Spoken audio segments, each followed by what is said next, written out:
Central America, and Mexico, and it hasn't stopped that fly from getting close to our border. The only way we're going to control this is through the sterile fly technique, having these male flies, and the only place they're being produced right now is in Panama. They are being flown. Some of them are getting released here in the Rio Grande Valley at Moorfield, and many of them are getting released in Tampico, Mexico, for the Mexican side. So hopefully we've got some protection right now to slow this pest down. But unfortunately, they just seem to be creeping up. They're about approximately 80 miles away is the most active case currently.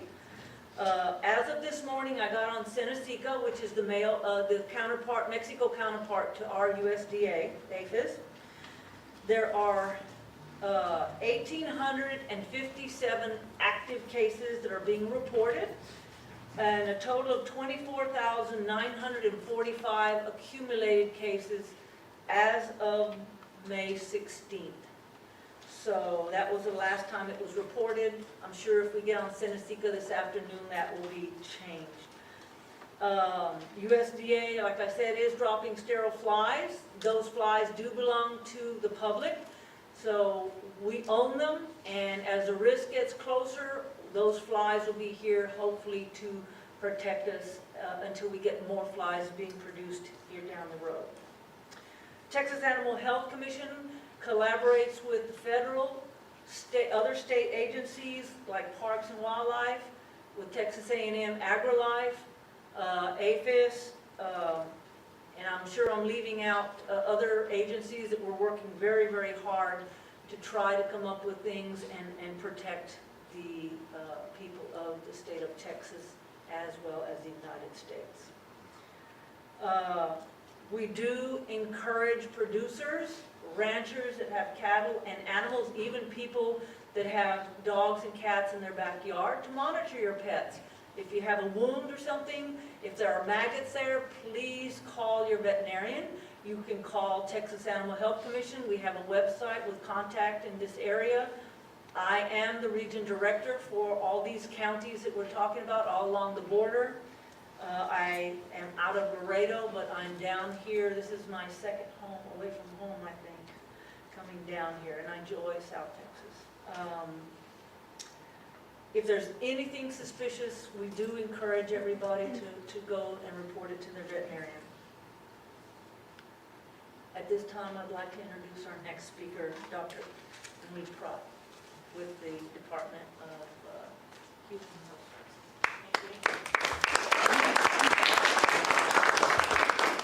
Good morning, everyone. My name is Emily Pro. I'm the Regional Medical Director with the Texas State Department of Health. I want to reassure you right now, the New World screwworm fly has not been identified in the United States.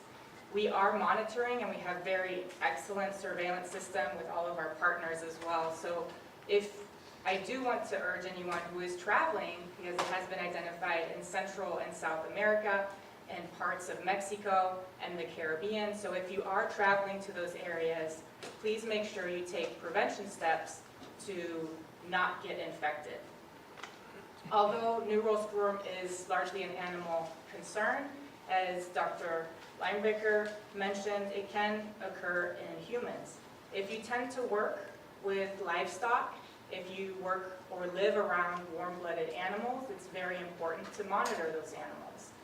And if you can, here are some prevention steps that you need to take. Wear some long sleeves, long pants, cover your ankles with socks. You don't want to have any exposed skin.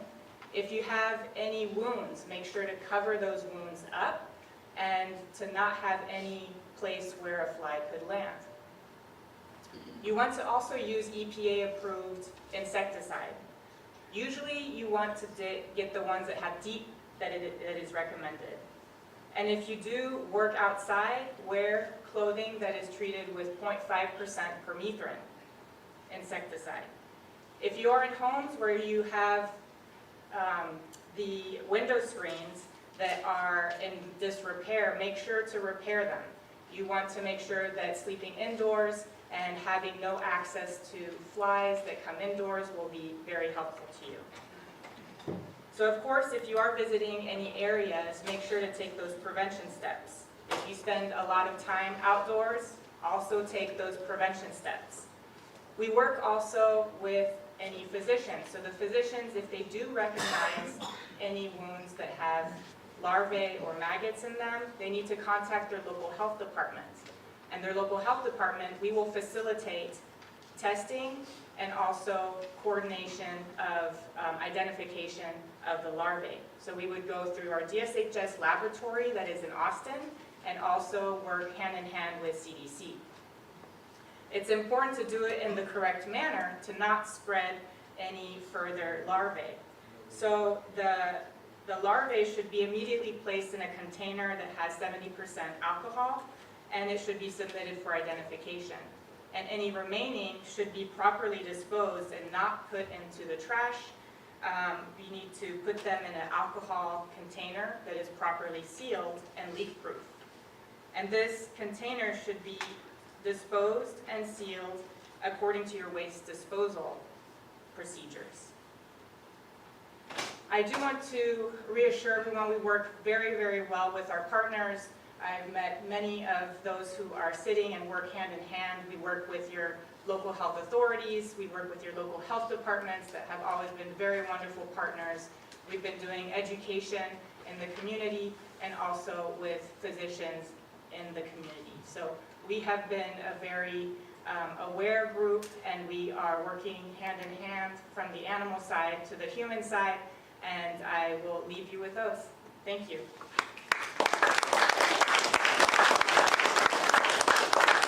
I'll introduce our next speaker from Texas Parks and Wildlife, Eric Garza from the South Texas Borderland District Leader.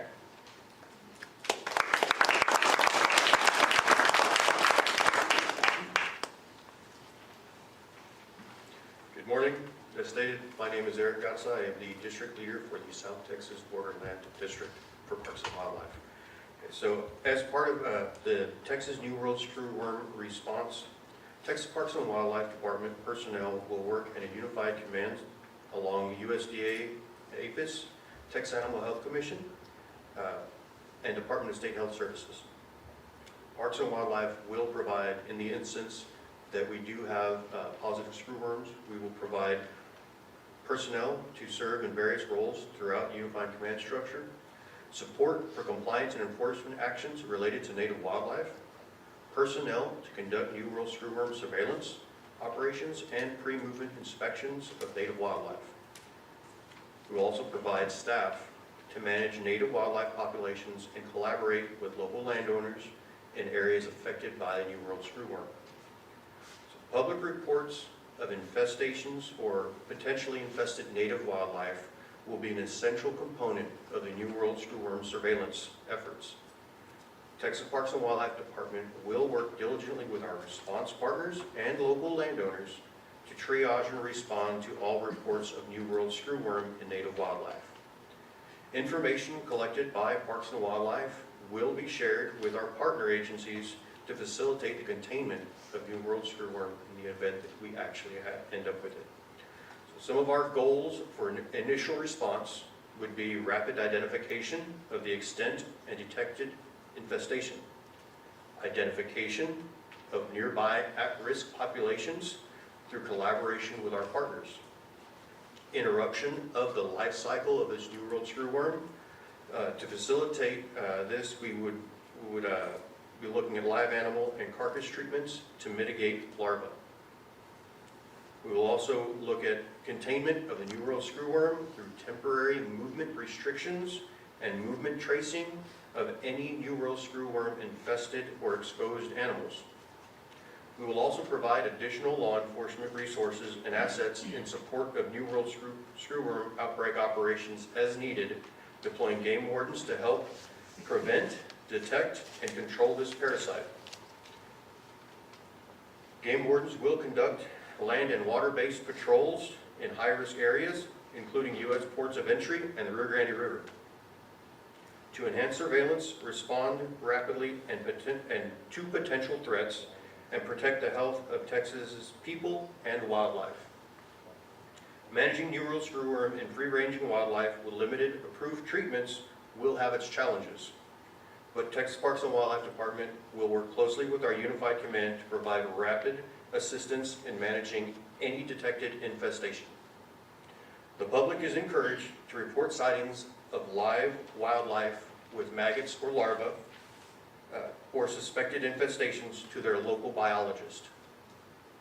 You can find your local biologist online at our website, tpwd.texas.gov/biologist. We also have an information page with information on the New World screwworm on our website. That is tpwd.texas.gov/screwworm. Okay. Speaking next is our Hidalgo County Judge, Richard Cortez.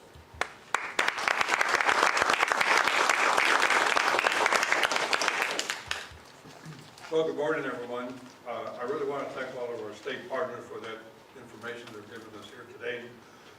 You know, when we recently met with these agencies and learned more about the situation, one thing became very clear to us that we really needed all our communities to know that in order for them to prepare themselves, we needed to know that they have accurate information available to them, and that you all would understand that preparedness is already underway. That is why the 4 county judges came together and agreed that really the best approach was to hold a joint press conference and to have all our key partners here in this room unified in our commitment really to protecting, you know, our people, our businesses, even our pets, and of course our agricultural community here in the Rio Grande Valley. We want the public to know that this is not just being handled by one agency or one county. It's really a coordinated effort between all of us here in the entire region. The 4 counties of the Rio Grande Valley, Cameron, Hidalgo, Starr, and Willacy, are fully aligned on this issue. We are communicating regularly, we're sharing information, and we're making sure that our response is consistent across all of the valley. We are working closely with the state agencies leading this effort. They bring the expertise and guidance from all over local level. We stand ready to support these efforts and to act quickly if needed. And I want to really emphasize something important. We're not waiting for a case to appear before we begin working together. That coordination has already taken place. Conversations are already taking place. Planning is already underway, and our goal is to stay ahead of the issue and to be proactive, not reactive. Many people may not realize that the New World screwworm was once a major problem in the United States before it was eradicated in 1966. That happened because of strong coordination, cooperation, and commitment by working together. And that the same spirit of cooperation exists today here in the Rio Grande Valley today. But right now, the most important thing residents can do is to stay informed and stay aware. There are things that each one of you can do to help with this issue. This is a regional effort. It's going to take all of us working together to stay ahead of it. But I'm confident that the partnership that we've put together and the people working every day to protect our communities will do just fine. Also, I want to thank my fellow county judges for coming together on this very important issue and showing that when it comes to protecting the Rio Grande Valley, we stand united. So with that, I'll turn it over to Starr County Judge Eloy Vela, who will continue the conversation on what this means to all our communities. Thank you.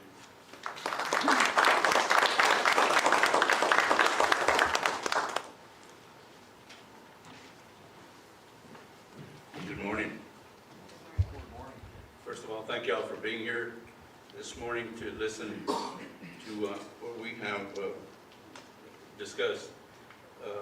I'm honored to be here today standing alongside my friends and partners from the neighboring communities, especially the state agencies, county judges, and of course the media and the public. Throughout the years, we've maintained a close working relationship amongst the counties, and together we have faced and overcome many challenges affecting our region. I'm proud to say that once again, we're united and committed to doing everything necessary to keep our communities safe. I do want to stress that we don't want to cause any panic or anything like that. As was stated before me, this is something that has not yet reached us, but we want to be ready and prepared in case it does reach us. And the reason we're so concerned is that there's several factors that the valley is favorable for. One, of course, is the climate. The fly is supported by the climate that we have. We also have ranching and livestock operations are widespread throughout our communities. We have cross-border crossing of animal movement, wildlife. You know, we do have quite a bit of wildlife in our communities, and an outbreak could potentially occur if preventive maintenance is not done. There are several factors that we need to be concerned about. One is, as been stated before me, educating the community, educating anybody that has a pet, that works with cattle, anything, they need to be educated on the system. And then, of course, we have the sterile fly operation that I believe Dr. Linebecker alluded to. And the most important thing is we need to keep abreast of surveillance and trapping of flies along the valley.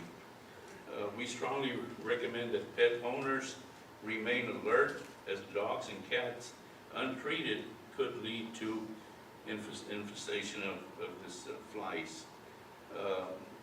For our communities, the issue becomes personal because many families interact with animals every day, whether through ranching, farming, pets, 4-H projects, or just daily living. A simple untreated cut, wound, or surgical site on an animal can become an entry point for screwworm infestation. So again, you know, we want to keep everyone informed. If you see anything that might be suspected of being an infestation of a screwworm, either let the biologists, the veterinarians, the game wardens, our emergency management teams are also on top of this thing. So let any of us know, and we will certainly try to take care of the situation as soon as we can. Again, thank you all so much. Next to speak is County Judge from Willacy County, Judge Guerra.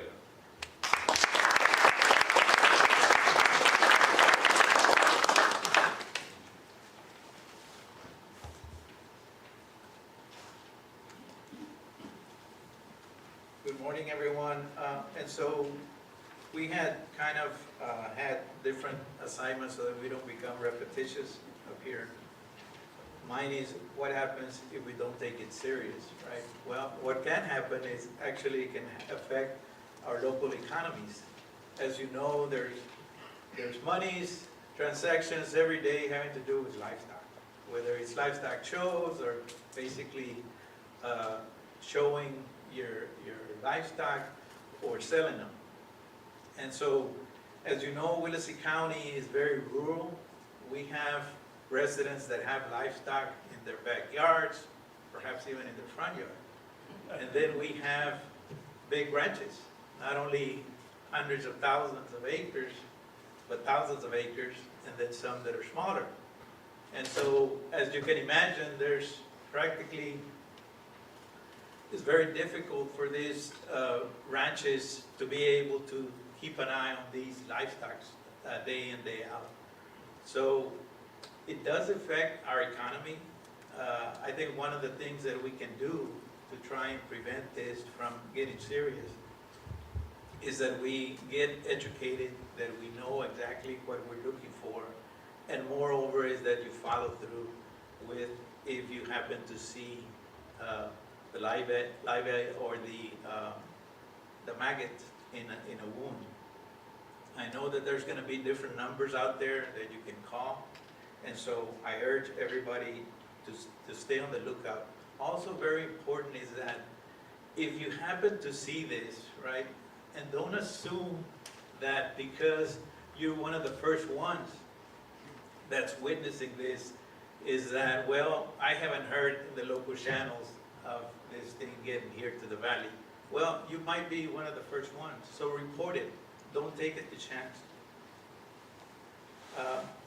The other is that, one of the things that I also want to bring up is that we're emphasizing urgency, but also without sounding alarmist, okay? And that is the challenge right now, is that even though we have all these resources here present today, is that we need to make sure that this thing doesn't come before us and spread, because then our resources will be stretched and it'll be a lot more costly to prevent it, and while at the same time affecting our local economy.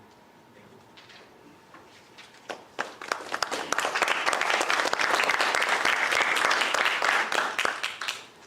you.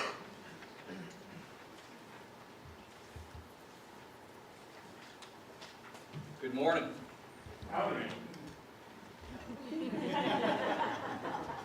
All right, just for that, hook 'em. Howdy, everybody. Good morning. My name is Eddie Trevino Jr., and I'm proud to serve as Cameron County Judge. I'm here with my colleagues, the fellow county judges, all of the state officials, representatives, obviously to discuss this very critical and crucial issue. I'll try not to be repetitive, but I was asked to kind of sum up what my three fellow county judges had discussed, and also what the state officials, Dr. Linedecker and Dr. Emily Pro, mentioned before us, along with Eric Gusano from the Parks and Wildlife Department. We have, unfortunately, we have a history of working together. The pandemic proved that by working together, local, state, and federal agencies could band together to do everything possible to protect the people that we are tasked to protect, represent, and make sure are safe. A lot of people, I'm sure, as we grow from more agricultural area to a more urban area, may not have these concerns with regards to this New World screwworm. Raise your hand if you'd ever heard of New World screwworm up until the most recent couple of weeks and months. Exactly. Some of you in the room may have heard about it, but the public at large has not, and probably still does not, which is why the four of us, along with our state agencies, felt it critical that we would conduct some kind of mass media to get the word out. Obviously, our hope is that today's press conference, in addition to social media posts afterwards, will help inform the public of the seriousness of this particular issue. And I want to assure the public that they should have the utmost confidence in the collaboration and coordination between our local counties and cities with our state and federal agencies. Our state agencies and federal, they are on top of this. It's unfortunate that this particular screwworm through the fly has approached at that 60 to 80 mile location, and our goal is obviously to make sure that it doesn't get any closer. But we know of the recipes, what needs to be done, and we're doing everything that possibly can to do that. These plans, as it was said earlier, the Panama manufacturing plant for the sterile flies is a little bit behind schedule. The plant and manufacturing that they've initiated and are in production in Edinburgh, we feel is going to be a huge, huge asset. Obviously, we would like to have that in place before the screwworm got to its current location. But in any event, these are proactive actions that the state and the federal government, in coordination with our locals, are making sure that we're doing everything we possibly can. Need to make sure that if you think you may not be affected, rest assured that that's not necessarily the case, and you've heard from the other county judges and other officials why that might be. You need to make sure that you monitor the animals closely, not just agricultural, cattle, etc., but your local animals. Pay attention and notify of any suspicions immediately if you see any open wounds. Obviously, that is a major concern. You need to report those, and you need to also follow the trusted sources, which are the agencies, individuals that you're hearing from today going forward. The COVID pandemic was a very good example of what occurs when we work together. Obviously, our preference would have been never to have had to band together, to work together to save lives during the pandemic. But that experience proved and showed us that when working together, we can make sure that the people that we're tasked to protect are well guarded and provided for. Unity, readiness, education, informing. If all of us do our part, both individually and collectively, then we'll be able to make sure that any impact, negative or otherwise, from this New World screwworm will be minimized, and we can keep it at a minimum harm. We do not want our livestock becoming infected. In addition to everything else going on in the world, we don't want to worry about our food sources. So, thank you all for joining us here this morning, excuse me. It's been a long weekend. Next, joining us will be from the Texas Veterinary Medical Association, Dr. Pancho Hubert, President.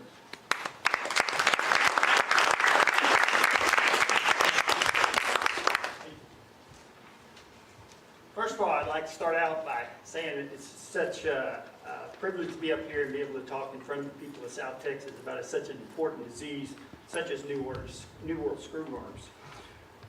My name is Dr. Pancho Hubert. I'm a veterinarian and president of the Texas Veterinary Medical Association, which represents the interests of more than 13,000 veterinarians and licensed veterinary technicians. My colleagues have provided a lot of good information this morning about what New World screwworm means for livestock, wildlife, and public health. I am here to talk about pets. New World screwworms is not just a livestock problem. Dogs and cats are susceptible to, and one of the most recent cases nearest the Texas border was found in a dog. We want the public to know that this is not a reason for panic, but that we must all play our part in the New World screwworm's response. Pet owners should be vigilant about wounds on dogs and cats. They should watch for any unusual swelling, discharge, foul odors, or behavioral changes like excess tiredness and loss of appetite. If you see anything unusual, please call your veterinarian right away. Do not attempt to treat the infestation at home. Several treatments have been approved by federal agencies, and new tools are being developed. But there is no safe home remedy. New worm screwworms requires professional diagnosis and treatment. Transporting animals, whether livestock or pets, is a primary driver of how this pest invades new areas. This is why vigilance at the border and awareness among pet owners in this region matters so much. Texas veterinarians have been preparing for the arrival of the New World screwworm with people along with all these other groups. Veterinarians across the state, including those here in the Rio Grande Valley, have been receiving training on what to look for and what to do if they see a suspected case. We know that newborn animal navels, or belly buttons, are a primary place for infestation to occur, which is something both livestock producers and pet owners should keep top of their mind. Early detection and response are critical not only to our individual patients, but to our livestock industries and economy as well. The veterinary community is working closely with state and federal agencies to prepare for the New World screwworm. In-person veterinary care is essential here. This is not something that can be diagnosed over the phone or even on a video visit. If you're concerned about your animal, your veterinarian needs to see it. We are standing to do our part. For you, our message is simple. Keep an eye on your pets, clean and cover wounds, and call your veterinarian immediately if something looks wrong. And with that, I'd like to turn things over to Freddie Nieto from the Texas Southwestern Cattle Raisers Association. Thank you.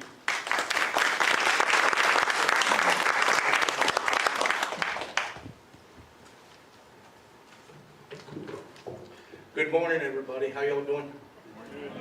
Good. I hope y'all aren't asleep yet. Thank you, guys. It's extremely important that we're here today. My name is Freddie Nieto. I'm a director for Texas Southwest Cattle Raisers Association. I'm also a general manager of the HPL South Ranch in Willacy County. Peter. There's two things, before I start talking, there's two things I want to tell you. if you leave here today, just two things. Number one is misinformation. Misinformation on social media or whatever is just as bad as us not doing surveillance on this thing. It's important that we spread correct information on this. Number two, this is not a food safety issue. This is a food production issue, okay? I want y'all to remember that. Your meat is clean, it's safe. This is a food production issue, okay? So take that home with you if you just fall asleep as I start speaking. Please, those two things. And one of y'all made a correct statement. There are no cases confirmed in Texas as of today, that we know, as of today, okay? TSCRA has been monitoring the northward spread of the New World screwworm since March of 2024 and has worked on ensuring producers are receiving the most up-to-date information since the first confirmed case in Mexico in November of 2024. Our focus is twofold. Number one, to ensure that we protect the U.S. beef supply by pushing the pest back to the Darien Gap. And secondly, to ensure cattle raisers are prepared and informed about the New World screwworm. Our most immediate focus in the initial months that New World screwworm was moving northward in Mexico was to increase sterile fly production and dispersal. To date, there is one fully operational production facility and two under construction. You alluded to the facility in Panama called Copeg. The Copeg facility in Bacorra, Panama is at full capacity right now, producing 100 million flies per week. The USDA jointly manages this facility alongside the Panamanian officials. 100 million flies a week. That's exactly what we needed to keep it south of the Darien Gap in Central America. Back in the 50s, 60s, and 70s, when they understood and invented the sterile fly, we had up to, correct me if I'm wrong, Dr. Linebacker, 600 million, 700 million flies, what it took to push it out of Texas, through Mexico, back to the Darien Gap, and if I'm not mistaken, I believe that took about 30 years, right? About 30 years to do. The USDA is investing $21 million to help renovate and convert an existing fruit fly facility in Metapa, Mexico. Once complete, the facility is expected to produce an additional 60 to 100 million sterile flies per week. With continued support from APHIS technical experts, Mexico expects production to begin as early as this summer out of this plant in Metapa. As of April 17th, construction is underway with the U.S. Army Corps of Engineers for a domestic sterile fly production facility in Edinburgh at Moorfield Air Base, with a projected capacity of 300 million sterile flies per week. This will be the only U.S.-based sterile fly production facility. In August of 2025, USDA committed $750 million to build this facility. Y'all listen to that, and that's a lot of money.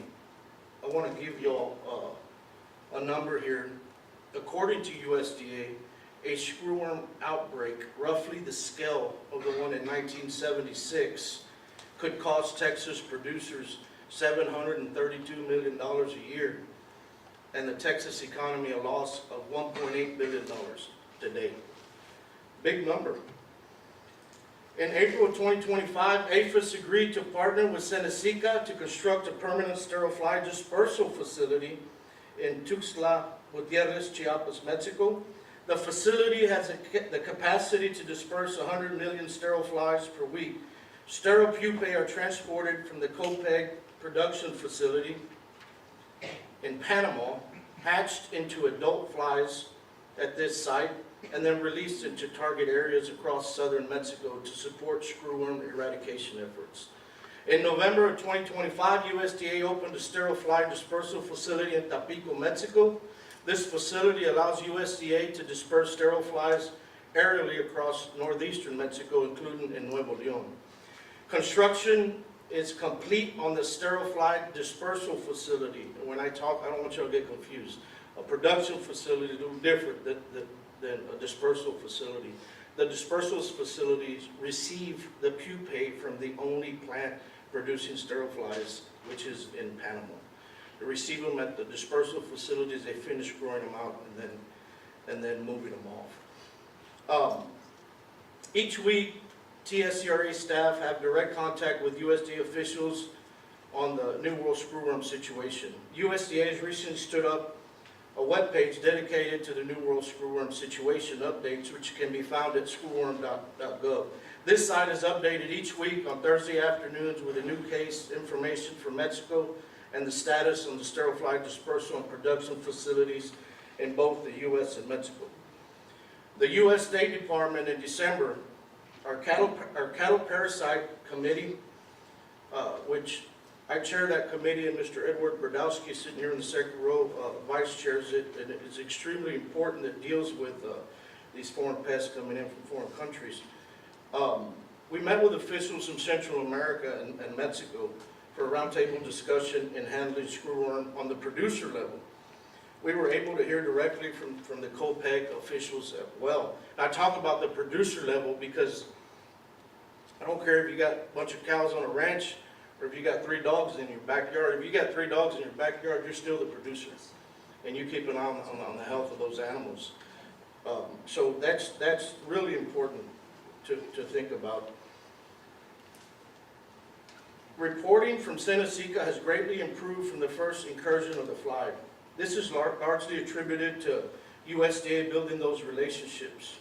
Does everybody know what Seneca is? It's important you know that. They're kind of the equivalent to USDA in Mexico. Keeping the border closed to livestock and bison imports and emphasizing the importance of accurate reporting.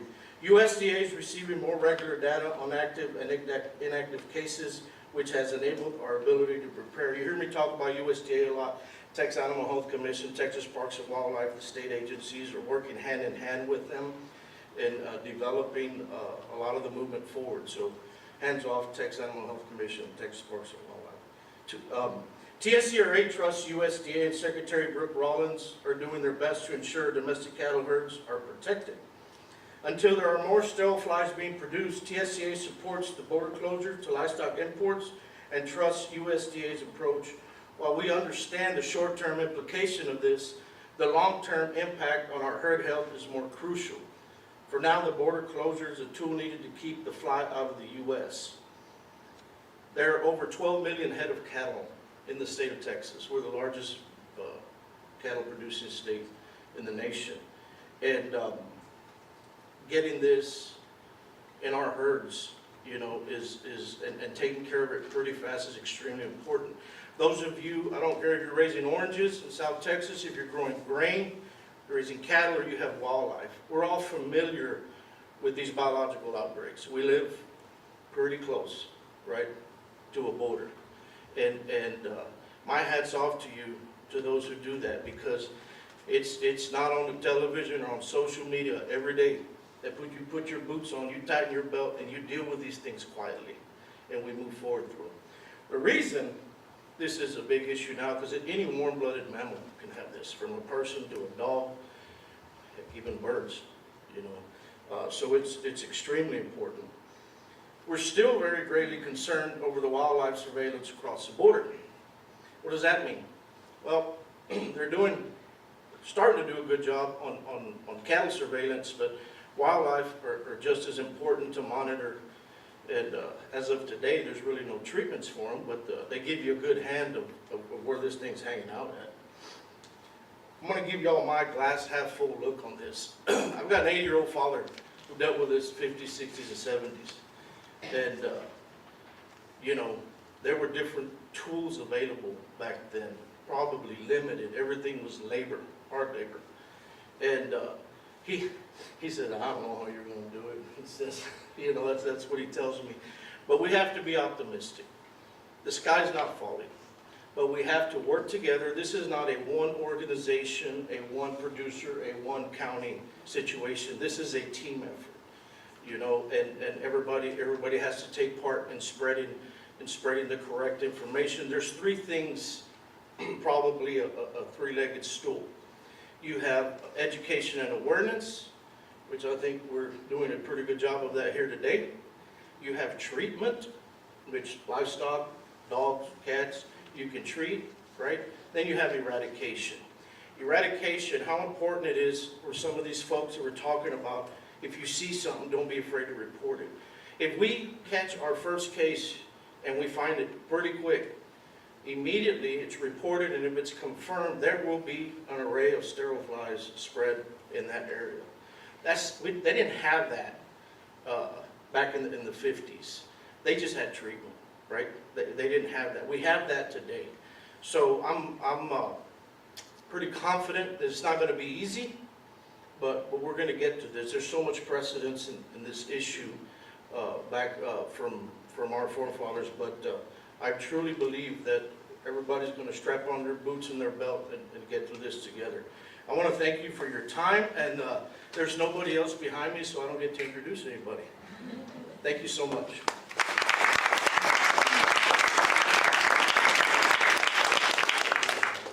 At this time, Erin Robinson with the Texas Animal Health Commission will lead our media Q&A. Thank you all so much, and thank you so much for being here. We want to thank the county judges for welcoming the state agencies here today. This is such a multifaceted issue, as all of you have heard, and it really is going to take all of us pulling the rope in the same direction, from all of the people you see sitting up here to everybody at home who owns animals, who watches wildlife, who looks at wildlife. So we just want to thank you all for being on board with this. Thanks, great points with the misinformation. It is so critical that good information gets shared on this topic. So as you leave today, there are some good brochures out there with Texas Animal Health Commission information, and our great partners are linked on our website that is available on those forms. So feel free to reach out to any of us if you need any more resources or any more information. At this time, we're going to go ahead and enter into a Q&A. So if anybody has any questions, we'll direct those to this pertinent party. Questions? Question for Judge Trevino. Judge, you said that you were hopeful through collaboration that the impact locally could be kept minimal. What does minimal impact actually look like? Minimal impact means zero impact.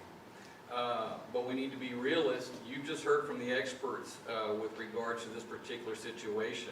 We're trying to do everything we possibly can to get ahead of this. We felt that today's press conference was critical to that because, as I mentioned initially, most people, including yours truly, had really never heard of the screwworm infestation. And I won't speak for my colleagues, but they're probably in the same boat. The reality is we're dealing with something that had been eradicated. It's on its way back. So as Mr. Nieto and the state officials indicated, we now have several other tools. But the most important of it is that news, especially bad news, travels quickly. And we need to make sure that that news that is being promoted, first of all, is accurate and informative and truthful. We're not here to scare the heck out of everybody. That's not at all what we're trying to do. We want everybody to know that all of the agencies, federal on down to the local, are doing everything they possibly can to make sure that we're doing what we can to protect our livestock, protect our animals, protect our people. Thank you, Judge. Any other questions? Yes, sir. I just want to make sure the only way that you can get this is through an open wound being infested, right? There's no, That's correct. That's correct. Open wounds or orifices. Repeat the question? Sure, absolutely. The question was, is the only way to get New World screwworms is to have an open wound? And the answer is yes. The flies are attracted to open wounds or orifices that have mucous membranes. And so as there's an opening, that is what they're going to be attracted to. So one of the big messages we want to share is that if you have an animal with a wound that is not infested, cover up that wound. Get that wound treated and make sure that it's covered so that there is not a site for that infestation to occur. Great question, thank you. Other questions? Yes, ma'am. There was mention of other pesticides or other possible treatments to be used against screwworm. Can you talk about what those are? Are they, is it recommended that those be used at all, or what is sort of the prevailing, I guess, message on those pesticides? Thank you for that question. The question was treatments. What kind of pesticides and treatments are available for use, and what kind of recommendations do we have? Would y'all like to touch on that? No. Don't take too much. Well, on the small animal side, that's what I'll address, and then you can address, because there's some emergency use drugs that have been approved. And so what that means, obviously, is something like this, if this happens, we're going to need some additional tools in our toolbox, so to be able to do that. But there's other ones that we have that will go in some of the products you may be familiar with is NexGard, what I call a Olaner, and Credelio, that's another one. And there's several of them out there. There's different variants of that chemical. And that seems to be really effective in screwworm treatment for small animals. You can go to the FDA has a website, and they actually post everything that's been available and that has been approved for use in New World School. Great question. Dr. Leindecker mentioned the FDA website. That's a great resource that gets updated anytime there is additional emergency use authorizations or anything else at the FDA level. So that's publicly available for anybody. We also encourage you to have a veterinary client relationship. All animal owners, whether livestock or pets, need to have a veterinary client relationship in order to make sure that the treatments that are being used for prevention or treatment of New World screwworms are aligned with what the operation is and what a vet might recommend. Thanks. Any other questions?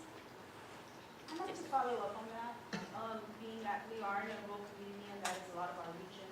In reference to small animals, domesticated animals, we do also have a problem with the animal population, right?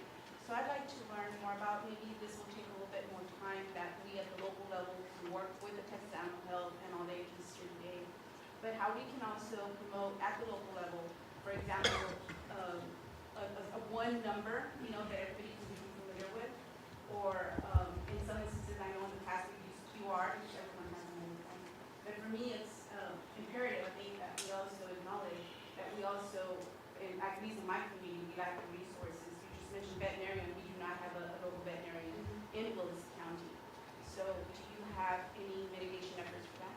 Yeah, great question. The question was related to feral animals that don't have owners, and what kind of things we can do to address that problem. So that is definitely one of the things that we're seeing in Mexico right now is stray animals are some of the ones that are having the infestations. And so it's a great point. I think it's really important that we understand that that is a susceptible population. And if you do see an infestation or something suspicious on somebody or on one of those animals, it is important to report that to one of the reporting agencies, whether that be Texas Animal Health Commission or Department of State Health Services, or even Wildlife. They know how to get in touch with us. We will definitely address that and send somebody to respond to that. The other thing that Dr. Leindecker actually has been working very hard on is talking to animal control officers and at that local level. And so the Department of State Health Services has partnered with us in order to educate local animal control officers, because those are some of the folks who are going to be seeing and triaging some of those things. At the bottom line, reporting is so important. Make sure that you are reporting, and we have a hotline that you can call and we can distribute it and triage those reports, but there's also great resources. I guarantee if you type in Texas Animal Health Commission or even just Texas New World screwworm, a number is going to pop up for you to report to. So thanks for that question. Any other questions? Yes, sir. I want to ask, what's going to change for local ranchers when or if this is detected on this side? Yeah, great question. Freddie, do you want to address that? I didn't hear the question. Repeat the question. The question, I apologize, thanks. The question was, how is this going to change for local producers? What kind of things are going to change? That's a real good question, and I've got a very long answer for you. The dynamics of an operation change, right? Through the 70s, there was 30 cowboys on the ranch. I've got 5, right? Because of technology, because of things, but you have outbreaks like this that are very labor intensive. So absolutely, we don't check our cows every day. under normal operations, a couple times a week, right? Now we have to. So that sucks up a lot of time. Then you have chores that you're used to tending to, that you can't because you're doing surveillance, right? So then you gotta add people, payroll. Your economics change, right? Everything from shipping cattle. You know, there's protocols that Texas Animal Health Commission sets to prevent from this spreading, right? So you gotta set time up ahead for that. I can guarantee you that, and I know that most ranches that I deal with and network with have had to build new strategy plans to deal with this. And yes, it flips you upside down, the dynamics change, but you either move forward, be part of the solution, or get out of the way, one or the other. I'm sorry, I hope that answered your question. Yes, sir. Okay, yeah. Thank you, Freddie. Any other questions? Yes, sir. Mr. Garza, you spoke about Texas Parks and Wildlife permitting and surveilling and treating native wildlife. What about all the exotic wildlife in South Texas? The question is asking about exotic wildlife in South Texas. Do you want to address that, or do you want Dr. Lynn? I think we probably both will. So always didn't argue with her. So exotic wildlife and feral wildlife that is not native is not, we're not, as a state agency, Texas Parks and Wildlife, we're not able to regulate movements or anything else of those species since they're not wildlife. They're actually livestock. Whether they're owned by somebody behind a fence or whether they're feral, they're legally livestock. So that's what we've got, Dr. Lyman. Yeah, so they fall under the Texas Animal Health Commission. They do. And we are working on getting regulations, unfortunately, for those owners. But like down here, we have the nilgai. They do fall under Texas Parks, Texas Animal Health. Thank you. Yes, sir. Thank you both. Any other questions? Alrighty, so at this time we'll conclude the press conference. We do have some availability for one-on-one interviews. If you would like, you can feel free to come up front and we'll address that. Thank you.